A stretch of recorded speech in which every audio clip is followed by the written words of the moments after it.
Pemerintah menjalankan program vaksinasi penyakit mulut dan kuku atau PMK untuk hewan ternak di sejumlah daerah. Kita terhubung dengan koresponden CNN Indonesia, ada Eka Rima di Surabaya, Jawa Timur. Selamat siang Eka, bisa Anda gambarkan bagaimana dari efektivitas program vaksinasi PMK ini di Jawa Timur? Apakah efektif untuk menurunkan laju angka penyebaran dari PMK di sana? Eka. Ya, Heranov, seperti yang diketahui saat ini saya berada di salah satu kandang sapi di peternakan di Sidoarjo, dan kita bisa melihat sapi-sapi yang ada di sini akan mendapatkan vaksinasi PMK. Untuk saat ini memang dari sekitar 90 sapi yang berada di sini, mereka belum ada yang terjangkit PMK sama sekali. Jika pagi hari tadi saya berada di salah satu kandang sapi juga yang di sana ada sekitar 30 sapi juga yang sudah mendapatkan vaksinasi. Dan jika dilihat dari kondisi sapi yang ada di sini, memang langkah antisipasi adalah hal yang cukup penting sekali dan memang harus segera dilakukan oleh pemerintah untuk saat ini. Dan hari ini merupakan kabar gembira bagi seluruh peternak, khususnya untuk peternak bagi binatang yang memiliki kuku belah, kemudian juga yang terjangkit PMK. Ini menjadi harapan bagi sejumlah peternak karena ini terkait dengan bagaimana upaya pencegahan penyakit mulut dan kuku yang selama ini melanda, khususnya untuk wilayah Jawa Timur dengan serangan penyakit PMK terbanyak di Indonesia. Bersama saya sudah ada dari Dirjen Kementerian Pertanian yang tadi pagi sudah melakukan vaksinasi terhadap sekitar 30 sapi yang berada di salah satu kandang di Sidoarjo. Pak Nasrullah, jika saya lihat tadi pagi sudah ada upaya vaksinasi perdana dan serentak dilakukan. Bagaimana efektivitas ini kiranya? Ya, alhamdulillah hari ini kita memulai melakukan vaksinasi dengan menggunakan vaksin darurat kita. Dan hari ini kita mulai di Jawa Timur, tepatnya di Kabupaten Sidoarjo. Dan tentunya yang divaksin adalah ternak-ternak yang tidak terdampak PMK agar penyebarannya itu kita bisa minimalkan. Dan yang sakit tentunya dilakukan pengobatan dan insya Allah setelah sehat 6 bulan akan dilakukan vaksin. Nah, vaksin ini akan kita lakukan 2 kali terhadap sapi-sapi yang sehat. Nah, untuk efektivitasnya tentunya kami sudah mengatur jadwal vaksinasi sambil menunggu masuknya vaksin yang permanen untuk kita gunakan secara masif di Indonesia ini. Nah, Jawa Timur tentunya kita tahu yang terbesar terdampak, maka kita mulai di sini dan selanjutnya mungkin ke wilayah lain yang juga terdampak. Dan kami dari segi pendataan juga telah membuat sistem dengan menggunakan AirTag. AirTag ini bisa di-scan dan itu ya mirip Peduli Lindungi. Begitu kita scan, kita tahu bahwa ini jenisnya sapinya apa, di mana alamatnya, pemiliknya, vaksinnya sudah berapa kali, dosis 1 atau 2, sehingga terjadi double-double itu kita minimalkan seperti itu. Kalau untuk cadangan vaksin saat ini? Ini hanya vaksin darurat yang hari ini, tapi ini berlanjut terus sampai kedatangan vaksin permanen kita. Dan itu hitungan hari yang kita lakukan, bukan lama. Jadi ini terus berlanjut dan insya Allah kita akan lakukan semasifnya untuk. Berarti akan ada produksi.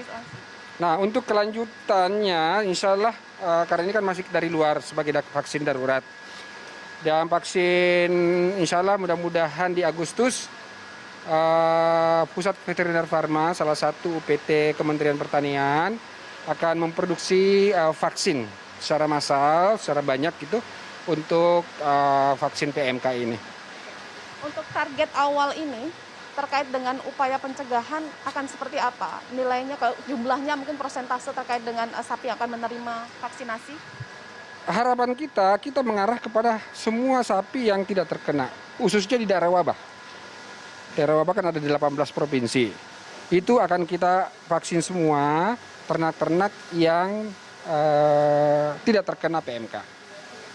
Efektivitas ini berapa persen nanti akan membuat sapi-sapi yang ada di Indonesia ini benar-benar terhindar dari PMK? Karena kita juga pernah menghadapi wabah yang cukup besar kan? Ya, tentunya dengan vaksin ini harapan kita bahwa kita stop penyebarannya. Sehingga sapi-sapi yang sudah divaksin ada kekebalan, ya sama dengan COVID lah. Setelah kita divaksin, harapan kita kan kita tidak terkena lagi. Dan itu kan terbukti seperti itu. Yang namanya juga usaha ini vaksin, karena ini juga virus, sama dengan COVID itu, maka pengendaliannya adalah melalui vaksinasi. Artinya untuk hewan-hewan ternak yang saat ini oleh peternak berupaya untuk dijual di pasar mungkin sudah cukup aman atau bagaimana? Ada mekanisme lain? Kalau itu tentunya kan kita sudah membuat mekanisme-mekanisme bahwa lalu lintas ternak untuk perdagangan apalagi menjelang Idul Adha ini kita sudah mengatur. Jadi dari wilayah yang hijau, yang bebas itu bisa masuk ke dalam wilayah yang terkena, tapi untuk dipotong, bukan untuk di itu.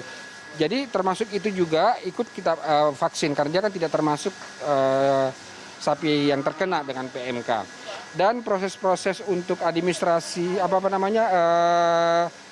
standar-standar prosedur kesehatannya dilakukan. Misalnya dilakukan karantina, kemudian diperiksa oleh otoritas veteriner setempat, lalu mengeluarkan surat kesehatan hewannya. Kalau itu tidak ada, itu tentunya tidak bisa dilakukan. SKKH itu dibuat oleh daerah asal dan diklarifikasi lagi kembali kepada penerima, seperti itu. Baik, terima kasih banyak Pak dan semoga segera terhindar dari PMK seluruh ternak. Semua ada dinas peternakan, kepala dinas, ada dari Baik Heranov, Polda sebagaimana Jawa diketahui Timur. bahwa sapi-sapi ini nanti ketika mereka sudah mendapatkan vaksin, mereka akan mendapat tanda pada telinganya yang di sana ada barcode-nya. Kemudian ada aplikasi yang dimiliki oleh Kementerian Pertanian yang bisa disekenkan untuk mengetahui sapi ini sudah mendapatkan vaksin berapa dosis. Kemudian ada di nomor berapa sapi ini ketika sudah divaksin sehingga tidak ada vaksinasi double terhadap binatang-binatang ternak yang sudah divaksin. Hari ini memang targetnya tidak hanya satu kandang, tapi beberapa kandang yang ada di Sidoarjo dan juga di Jawa Timur ada di Pasuruan, kemudian di Surabaya, kemudian di Jombang juga ada dilakukan vaksinasi secara serempak pada perdana. Saat ini memang baru 10.000 dosis yang dimiliki oleh pemerintah Indonesia atau yang tiba di Indonesia dan rencananya akan ada 300.000 dosis yang akan masuk dari Prancis. Kemudian nanti Pusvetma juga akan memproduksi sendiri pada bulan Agustus. Ini menjadi hal yang